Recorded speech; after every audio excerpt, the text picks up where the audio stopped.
छोटे से गांव में एक बहुत ही सुंदर बाग था, लेकिन कोई भी गांव वाला उस सुंदर बाग में जाने से डरा करता था। उनका मानना था कि अक्सर बाग के उस पार वाली गुफा के अंदर से किसी जिन्न की आवाजें आती हैं, जो आते जाते लोगों को आवाजें देता है, जिससे गांव वाले बहुत डरा करते थे। एक दिन गांव के दो युवक खेत पर आपस में बात करते हुए, अरे भाई, कल मैं उस बाग की तरफ गया था, वहाँ फिर से उस जिन की वही डरावनी आवाजें आ रही थी। अरे क्यों भाई, क्या करने गए थे तुम वहाँ? क्या तुम्हें पता नहीं बाग के पास वाली गुफा में जिन रहता है? अगर वो तुम्हें कहीं कुछ कर देता तो आइंदा फिर उस बाग की तरफ मत जाना। तभी वो वहाँ से बात करते हुए खेत से चले जाते हैं। अगले दिन गांव का एक लड़का रांझा, यार, इस गुफा में से आवाजें कौन देता होगा? मुझे इसके पीछे जरूर कोई राज नजर आता है। रांझा भैया, जो भी हो, लेकिन गलती से भी उस गुफा के अंदर मत जाना। लेकिन इस गुफा का रहस्य तो मैं जान कर रहूंगा। सब गांव वाले डर के साए में आखिर कब तक रहेंगे? उसके बाद शाम हो गई और रांझा और उसका दोस्त अपने अपने घर चले गए। अगले दिन सुबह सारे गांव में सन्नाटा था और रांझा के घर के बाहर उसकी लाश रखी हुई थी। सब रो रहे थे। शाम को बस ये बोल के घर से निकला था कि आज एक रहस्य से पर्दा उठाने जा रहा हूँ। मेरे रांझा की बहादुरी उसे ले डूबी। हाय मेरा बच्चा।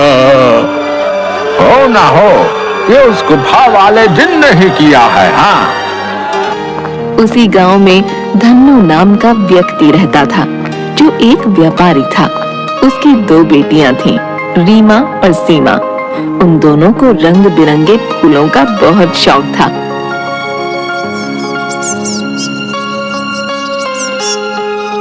बहुत दिन हो गए हैं, चलो आज हम गांव के बाग में चलते हैं। न जाने क्यों हमें बाबूजी उस बाग में जाने से मना करते हैं। इस पूरे गांव में एक वही जगह है जहाँ कितने सुंदर सुंदर फूल होते हैं। हाँ सीमा, वो बाग सच में बहुत सुंदर है। उस बाग में बहुत सुंदर सुंदर फूल होते हैं, लेकिन बाबूजी हमें जाने नहीं देते। वो कहते हैं गांव के बाग के उस पार एक गुफा है जो बहुत ही भयानक है, हमारा जाना वहाँ सही नहीं होगा। लेकिन गांव की रांझा भाई की मौत के बाद तो गुफा और ज्यादा डरावनी लगने लगी है। अरे रीमा, ये सब झूठी बातें हैं, मुझे नहीं लगता वहाँ ऐसा कुछ है। और वैसे भी गांव वालों ने उस जिन्न को देखा नहीं, बस उसकी आवाज ही सुनी है। अगर सच में वहाँ कोई जिन्न होता तो क्या गांव वालों के सामने नहीं आता? हाँ, बोल तो सही रही हो सीमा, मुझे भी लगता है कि वहाँ कुछ नहीं है। चलो ठीक है, हम दोनों कल ही बाग में जाएंगे और हो सके तो क्या पता रांझा भाई की मौत का राज भी पता चल जाए। हाँ, कुछ नहीं है, वहाँ हम दोनों सुबह चलेंगे, तब तुम खुद ही देख लेना। लेकिन बाबूजी हमें नहीं जाने देंगे सीमा। कल बाबूजी सुबह किसी काम से शहर जाएंगे, उनके जाते ही हम दोनों बाग में जाएंगे।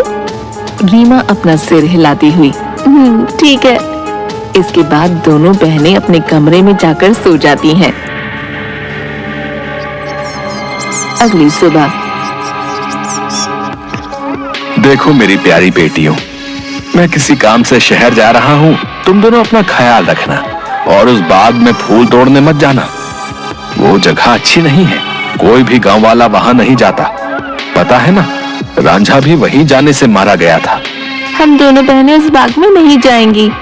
इसके बाद धन्नू वहां से चला जाता है। उसके जाते ही दोनों बहनें उस बाग की तरफ जाने लगती हैं कि तभी एक गांव का आदमी उन्हें देख लेता है। अरे सीमा और रीमा बिटिया, तुम इस बाग की तरफ कहाँ जा रही हो?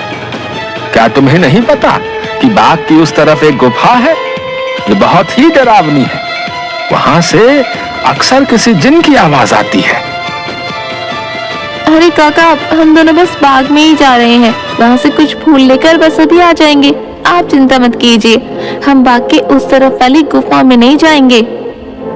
चलो ठीक है बेटिया, लेकिन तुम दोनों शाम होने से पहले आ जाना। अच्छा, अब मैं चलता हूँ। इसके बाद वो आदमी वहाँ से चला जाता है।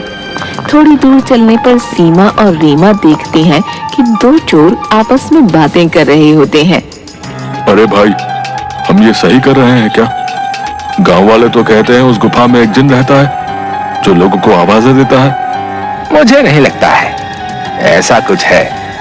वो गुफा गांव के सरपंच की है। मुझे तो लगता है उसमें बहुत सारा खजाना होगा। सब गांव वालों को डराने का बहाना है। बस चलो, चलकर आज देख ही डालते हैं। इसके बाद वो दोनों गुफा की ओर जाने लगते हैं। उन्हें गुफा की ओर जाता देख रीमा और सीमा भी उनके पीछे जाने लगती हैं कि तभी वो देखती हैं कि वो दोनों चोर गुफा के अंदर जाने ही वाले होते हैं कि वहाँ एक औरत आती है जो देखने में काफी भयानक होती है और उसके हाथ में एक टोकरी होती है जिसमें बहुत सारे रंग बिरंगे फल होते हैं। तभी वो औरत उन दो चोरों से कहती है, कहाँ जा रहे हो तुम दोनों? क्या तुम्हें पता नहीं इस गुफा में एक जिन्न रहता है? वो तुम्हें मार डालेगा। चले जाओ यहाँ से, चले जाओ। क्या कहा? जिन? अरे बाबा! कि तभी उस जिन्न की आवाज आती है, कौन है वहाँ? क्या कोई मुझे सुन पा रहा है? अंदर आओ, निकालो मुझे यहाँ से। जिन्न की ऐसी डरावनी आवाज सुनकर वो दोनों डर जाते हैं। अरे भैया भागो, इस गुफा के अंदर तो सच में कोई जिन है। भागो यहाँ से। और वो दोनों वहाँ से भाग जाते हैं। मैंने तो पहले ही कहा था, यहाँ दोबारा मत आना, वो तुम्हें जिंदा नहीं छोड़ेगा।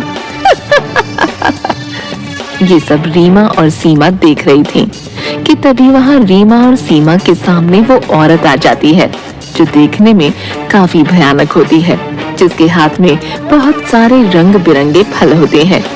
कहाँ जा रही हो तुम दोनों?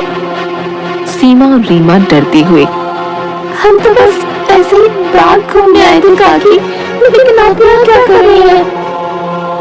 मैं तो यहीं रहती हूँ, यही बाग मेरा घर है। तुम दोनों यहाँ से जल्दी चली जाओ, वरना वो जिन तुम्हें छोड़ेगा नहीं। जाओ यहाँ से। क्या सच में बाग के उस पार वाली गुफा में कोई जिन्न है काकी? हाँ, और वो बहुत खतरनाक है। तुम दोनों यहाँ से जल्दी चली जाओ। इसके बाद वो औरत वहाँ से चली जाती है। मुझे बहुत डर लग रहा है, अब मैं इसके आगे नहीं जाऊंगी।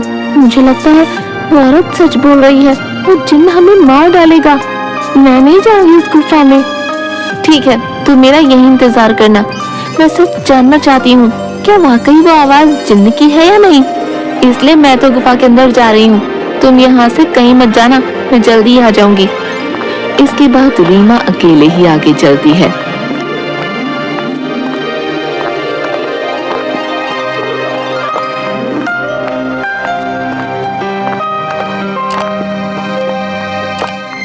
रीमा चलते चलते उस गुफा के पास पहुंच जाती है। तभी एक आवाज उसे सुनाई देती है जो काफी भारी होती है। ऐसा लगता है जैसे किसी रोते हुए इंसान की आवाज हो वो। कोई है यहाँ? मुझे यहाँ से बाहर निकालो। मैं इस गुफा में बरसों से कैद हूँ। निकालो मुझे यहाँ से। रीमा बड़ी हैरानी से वहीं खड़ी हो जाती है। कौन हो तुम और क्यों मुझे आवाज लगा रहे हो? क्या तुम वही जिन्न हो जिसके बारे में गांव वाले बात करते हैं? क्या सच में तुम यहाँ इस गुफा में हो? हाँ, मैं जिन हूँ। मैं कई सालों से इसी गुफा में कैद हूँ। मेरी सहायता करो लड़की, मेरी बात मानो। मैं तुम्हें कोई नुकसान नहीं पहुंचाऊंगा। तुम मुझे इस गुफा से आजाद कर सकती हो। इसके बाद मैं यहाँ से हमेशा के लिए चला जाऊंगा। मेरी सहायता करो। क्या सच में हमेशा के लिए तुम यहाँ से चले जाओगे? मैं तुम्हारी सहायता जरूर करूंगी। मुझे क्या करना होगा जिन? बताओ मुझे, मैं अवश्य ही करूंगी। तभी गुफा के दरवाजे खुलते हैं और रीमा उस गुफा के अंदर चली जाती है।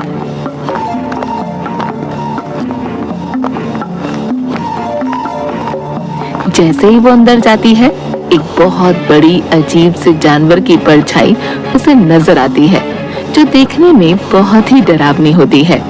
आओ लड़की, तुम्हारा जिन की इस गुफा में स्वागत है। मैं कई सालों से गुफा के बाहर आते जाते लोगों को आवाजें लगाता हूँ। सब गांव वाले डर कर भाग जाते हैं। कोई भी गांव वाला इस गुफा में आने की हिम्मत नहीं कर पाता। लेकिन तुम बहुत ही बहादुर लड़की हो जो इस गुफा में अकेली चली आई हो। क्या तुम जिन्न हो? लेकिन तुम मुझे दिखाई क्यों नहीं दे रहे हो? क्या तुम किसी को दिखाई नहीं दे सकते हो? नहीं, मैं जिन नहीं हूं लड़की, मैं उस जिन की परछाई हूं। वो जिन तो इस गुफा के कैद खाने में बरसों से कैद है, वो बाहर नहीं आ सकता है। मैं उसकी परछाई हूं। परछाई? तुम मुझे ये बताओ कि वो जिन इस गुफा में कैद क्यों है? क्या जिन्न के इस गुफा में रिहा होने का कोई मार्ग नहीं है? मार्ग है लड़की, और तुम उस मार्ग तक पहुंच सकती हो। लेकिन इसके लिए तुम्हें इस गुफा के तहखाने में जिन के पास जाना होगा। वही जिन तुम्हें उसकी मुक्ति का राज बताएगा। जिसके बाद रीमा हाथ में जलती हुई एक आग की मशाल लेकर उस गुफा की ओर जाती है। जैसे ही रीमा तहखाने के अंदर जाती है तो उसे एक आग जलती हुई दिखाई देती है। वो जैसे ही उस आग के पास जाती है, हे जिन, मैं यहाँ तुम्हारी मदद करने आई हूँ, क्या तुम मुझे सुन सकते हो? उसे उस जिन्न की आवाज आती है। आओ बहादुर लड़की, मैं तुम्हारा ही इंतजार कर रहा हूँ। मैं जानता हूँ कि तुम ही मुझे इस गुफा से मुक्ति दिला सकती हो। तुम्हारा इस गुफा में स्वागत है लड़की। तुम बहुत ही बहादुर हो जो इस गुफा में आई हो। मेरा नाम जिनाद है। मैं यहाँ कई सालों से बंद हूँ। मेरे सामने आओ जिन्नात, मैं तुम्हें देखना चाहती हूँ। कि तभी अचानक से जिन्नात उसके सामने आता है, जो बहुत ही डरावना होता है। एक बहुत ही भयानक सा दिखने वाला, जिसके सिर पर एक लंबी चोटी होती है जो काफी बड़ा होता है। रीमा के सामने वो आता है। उसे देखकर रीमा थोड़ा डर जाती है। देखो, तुम डरो मत लड़की, मैं तुम्हें कुछ नहीं करूंगा। मैं जानता हूं कि तुम मेरी मदद करने आई हो, लेकिन मेरी मदद करना इतना भी आसान नहीं है। तुम एक बार और सोच सकती हो। क्या तुम वाकई मेरी मदद करना चाहती हो? लेकिन मैं तुम्हारी मदद कैसे कर सकती हूँ, और तुम यहाँ कैद कैसे हुए? बताता हूँ। बहुत साल पहले इस गुफा में एक औरत रहती थी। वो बहुत गरीब थी। वो गुफा के बाहर वाले बाग से फल तोड़ा करती थी और उन्हें ही खाया करती थी। एक दिन उसने बाग के सारे फल तोड़ लिए और यहाँ इस गुफा में लेकर आ गई। उन्हीं फलों के बीच एक रहस्यमयी फल भी था जो बहुत ही चमकदार था और जिस पर मेरी नजर थी। वो फल मेरी उम्र 100 साल और बढ़ा सकता था, लेकिन मैं उस फल को तब तक नहीं छू सकता था जब तक कोई इंसान उस फल को उसके पेड़ से तोड़ ना ले। एक दिन वो औरत चमकदार फल को उसके पेड़ से तोड़कर इस गुफा में ले आई। जब मैंने देखा तो मैं उसके पीछे इसी गुफा में आ गया और मैंने उससे कहा कि हे औरत, तुम जो बाग से सबसे सुंदर और चमकदार फल तोड़कर लाई हो, वो मुझे दे दो। इसके बदले में तुम जो भी 2 इच्छाएं मांगोगी वो पूरी होंगी। ठीक है, मैं तुम्हें वो फल दे देती हूँ, लेकिन मेरी 2 इच्छा है। पहली ये कि तुम मुझे वरदान दो, आज से ये बाग मेरा होगा, और दूसरी ये कि तुम इस गुफा में ही कैद रहोगे, ताकि इस बाग में कोई भी तुम्हारे डर से ना आ सके और हमेशा के लिए मैं ही इस बाग में राज करूं। वो औरत मुझे फल तो दे देती है, उस फल से मेरी उम्र तो 100 साल बढ़ गई, लेकिन उस औरत को दिए गए वरदान की वजह से मैं यहीं कैद हो गया। तब से ही मैं इस तहखाने में कैद हूँ। क्या अब से पहले किसी ने आपको यहाँ से बाहर निकालने की कोशिश नहीं की? इससे पहले गांव के एक लड़के ने मुझे बचाने की हिम्मत दिखाई थी, लेकिन जैसे ही वो लड़का उस चमत्कारी फल को लेकर गुफा में आ रहा था, तभी उस बूढ़ी औरत ने उसको मौत के घाट उतार दिया और सारे गांव में बात फैल गई कि मैंने उसको मारा है। हाँ, वो लड़का हमारे गांव का रांझा भैया थे। उसको उस बूढ़ी औरत ने मारा। मैं आपको यहाँ से आजाद जरूर करवाऊंगी, लेकिन मुझे तुम्हें यहाँ से आजाद कराने के लिए करना क्या होगा? तुम्हें यहाँ से उस बाग में जाना होगा। वहाँ तुम्हें उस बाग में रहने वाली उसी औरत की झोपड़ी दिखेगी जिसके कारण मैं इस गुफा में कैद हूँ। तुम्हें उसकी झोपड़ी में जाना होगा। वहां से तुम्हें सबसे सुंदर और चमकदार फल लाना होगा। मेरी मुक्ति का राज उस फल में ही कैद है। ध्यान रखना बहादुर लड़की, उस औरत की झोपड़ी में कोई नहीं जा सकता है। जब वो सो रही होगी तुम्हें तब ही जाना होगा और उसकी फलों की टोकरी में से सबसे चमकता फल लेकर आना होगा। उसी फल में तुम्हें मेरी मुक्ति का राज मिलेगा, लेकिन तुम्हें यह काम बड़ी होशियारी से करना होगा। अगर उस औरत को पता चल गया तो वो तुम्हें जिंदा नहीं छोड़ेगी। ठीक है जिन, मैं तुम्हारे लिए वो चमकदार फल जरूर लेकर आऊंगी। मैं तुम्हारा इंतजार करूंगा बहादुर लड़की। इसके बाद रीमा वहां से बाग में जाती है और उस औरत की झोपड़ी की ओर बढ़ने लगती है। रीमा देखती है कि उस औरत की झोपड़ी में कोई नहीं है। वो इधर उधर देखती है और उस झोपड़ी के अंदर चली जाती है। रीमा अंदर जाकर देखती है कि बहुत सारे फल उस औरत की झोपड़ी में रखे हैं। अरे ये तो कितने सारे फल हैं, लेकिन इन सब में कोई भी फल बहुत ज्यादा नहीं चमक रहा। तभी अचानक रीमा देखती है कि वही औरत अपनी झोपड़ी की तरफ आ रही है। ये देखते ही रीमा दरवाजे के पीछे छुप जाती है। वो औरत अपनी झोपड़ी में आती है और उसके हाथ में एक टोकरी होती है जिसमें बहुत सारे फल रखे होते हैं। वो अपनी टोकरी एक टेबल पर रख देती है और पास ही पड़ी चारपाई पर सो जाती है। ये देख थोड़ी देर बाद रीमा बाहर आती है और उन फलों की टोकरी में से सबसे चमकता फल देखती है। लगता है यही वो चमकदार फल है जिसके बारे में वो जिन बात कर रहा था।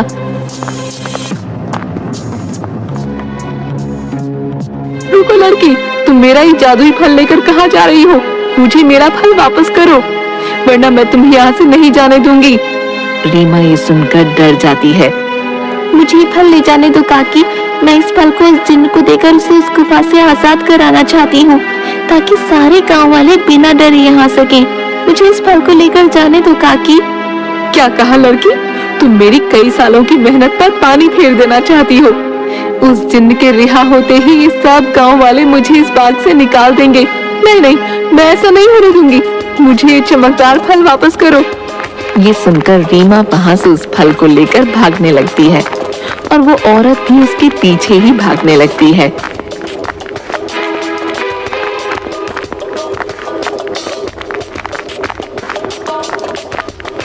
रीमा भागते भागते उस गुफा में पहुंच जाती है। जैसे ही वो गुफा में पहुंचती है, वो जादुई फल उसके हाथ से नीचे गिर जाता है, जिसके गिरते ही तोते में बदल जाता है। रीमा ये देखकर हैरान हो जाती है। तभी वो औरत वहां आ जाती है। ये तुमने क्या किया लड़की? इस जादुई फल को नीचे गिरा दिया और अभी तोता तुम्हें उस जिन्न की आजादी का सबसे आखिरी रास्ता बताएगा। नहीं, मैं ऐसा नहीं होने दूंगी। मैं तुम्हें मार डालूंगी। वो औरत रीमा को जैसे ही अपने हाथों से मारने आगे बढ़ती है, वो औरत अचानक से आग में जलने लगती है, जिसे देख रीमा हैरान हो जाती है। तभी एक आवाज सुनाई देती है जो उस जिन्न की परछाई की होती है। डरो मत बहादुर लड़की, इस लालची औरत को इसके किए की सजा मिल चुकी है। अब तुम्हें अपनी मंजिल का आखिरी पड़ाव पार करना है, जिसमें ये तोता तुम्हारी मदद करेगा। तभी अचानक से वो तोता उड़ने लगता है और गुफा में उसी तरफ भागने लगता है जहाँ वो जिन्न कैद था। रीमा भी उसके पीछे पीछे चलने लगती है।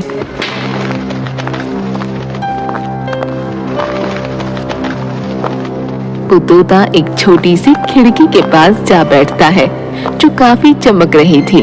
तभी तोते की आवाज आती है। सुनो बहादुर लड़की, तुम्हें इस चमकदार खिड़की को खोलना होगा, जिसकी चाबी तुम्हें ढूंढनी होगी। मैं तुम्हें 2 रास्ते बताऊंगा, जिस पर चल के तुम्हें इस खिड़की को खोलने वाली चाबी मिलेगी।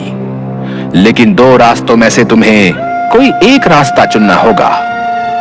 पहला रास्ता एक गुलाब के फूल की तरफ जाता है, जो बाग की तरफ है। दूसरा रास्ता एक अंधेरे की तरफ है, जो इसी गुफा में उस तहखाने की तरफ जाता है, जहां वो जिन कैद है। जाओ और अपना रास्ता चुन लो। रीमा काफी देर सोचने के बाद, मैं गुफा वाला रास्ता ही चुनूंगी जो अंधेरे की तरफ जाता हो। जिसके बाद रीमा गुफा की ओर चलने लगती है कि तभी रीमा को एक सिक्का दिखाई देता है। अरे, ये इतना चमकता हुआ सिक्का यहाँ कैसे आया? और ये सिक्का इतना चमक क्यों रहा है? रीमा जैसे ही वो सिक्का हाथ में उठाती है, पूरी गुफा में रोशनी हो जाती है। अरे, ये तो पूरी गुफा में रोशनी हो गई। तभी वो सिक्का अचानक उड़ने लगा। अरे, ये सिक्का उड़ क्यों रहा है? रीमा उस सिक्के के पीछे पीछे चलने लगती है। थोड़ी दूर चलने पर रीमा देखती है कि 4 चाबियां अलग अलग रंग की थीं, जो हवा में उड़ रही थीं। अरे, ये तो वही चाबियां हैं जिसके बारे में वो तोता बता रहा था। लेकिन अब इनमें से सही चाबी कौन सी होगी, ये कैसे पता चले? तभी रीमा को एक आवाज आई जो उस जिन्न की परछाई की थी। बहादुर लड़की, तुम्हें इनमें से एक चाबी उठानी है। याद रखना, तुम्हें एक सही चाबी उठानी है। लेकिन याद रहे, तुम्हें बड़ी होशियारी से ही एक चाबी उठानी होगी। अगर तुमने गलती से गलत चाबी चुन ली तो ये चारों चाबियां गायब हो जाएंगी और तुम कभी भी जिनको आजाद नहीं कर पाओगी। ये सुन रीमा हैरान हो जाती है। क्या? हे भगवान, ये किस दुविधा में डाल दिया है। अब मैं कैसे इन चारों चाबियों में से सही चाबी चुनूं? काफी देर सोचने के बाद रीमा देखती है कि चारों चाबियों में से एक चाबी बहुत बड़ी थी, जो लाल रंग की थी, और जिस चमकदार फल के गिरने से वो तोता बना था, वो भी लाल ही रंग का था। रीमा समझ गई कि लाल वाली चाबी चुननी है। उसके लाल चाबी चुनते ही बाकी सारी चाबियां गायब हो गईं। और तभी फिर से जिन्न की परछाई की आवाज आई। शाबाश बहादुर लड़की, तुम्हारी सूझबूझ की वजह से आखिरकार तुमने बिल्कुल सही चाबी चुन ली। अब जाओ उस खिड़की के पास और खोल दो उसे। रीमा उसी खिड़की के पास जाती है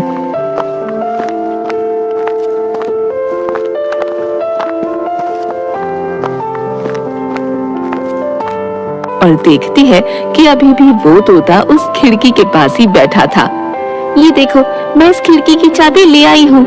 तुम वाकई बहुत बहादुर हो लड़की। अब तुम इस चाबी से इस खिड़की को खोल दो। रीमा जैसे ही उस चाबी को खिड़की में लगाती है, खिड़की अचानक से खुल जाती है।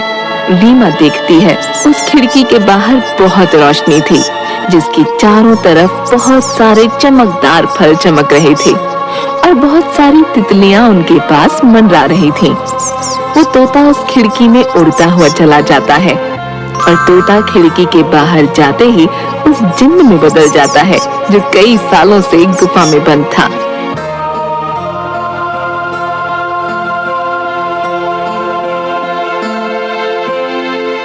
तुम्हारा बहुत बहुत धन्यवाद लड़की, तुमने मुझे इस गुफा से आजाद कर दिया। तुम एक निडर और साहसी लड़की हो। तुम जो भी मांगोगी मैं वो तुम्हें दूंगा। बोलो, क्या इच्छा है तुम्हारी? क्या सच में अब तुम आजाद हो गए हो? अब तुम इस गुफा में नहीं हो। अब सब गांव वाले यहाँ आ सकेंगे। मैं और मेरी बहन भी अब बाग में आ सकेंगे कभी भी। हाँ बहादुर लड़की, अब किसी को भी डरने की कोई जरूरत नहीं है। अब मैं इस गुफा से बाहर आ गया हूँ अपनी दुनिया में।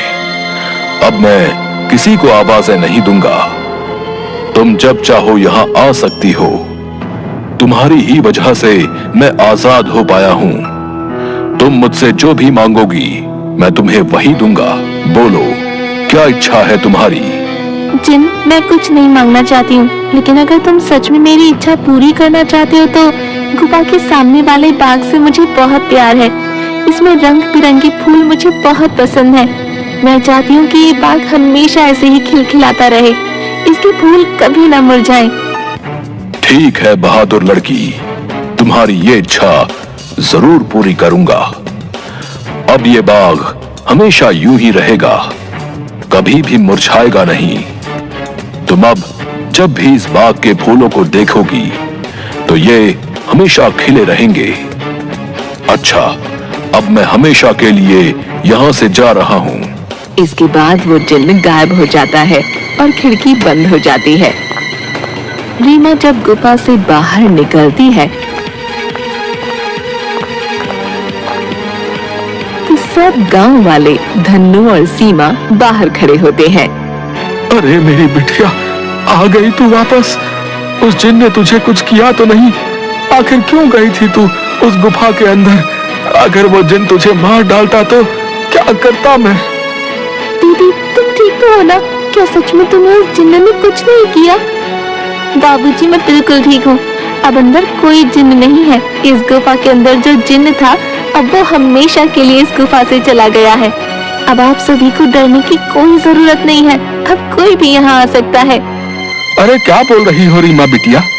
आखिर कहाँ गया वो जिन जो आते जाते लोगों को आवाजें दिया करता था? रीमा गांव वालों को सारी बात बताती है।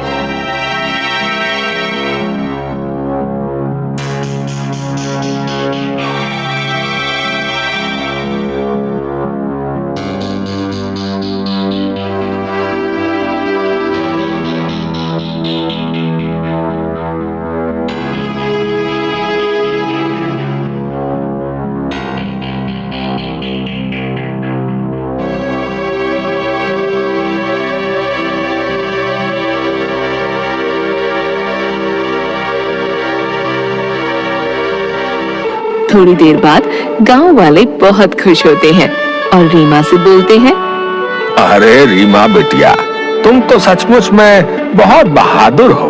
तुम्हारी वजह से ही अब वो जिन इस गुफा से आजाद हो गया है। अब हम गांव वालों को डरने की कोई जरूरत नहीं है और रांझा की मौत का रहस्य भी सब गांव वालों को पता चल गया।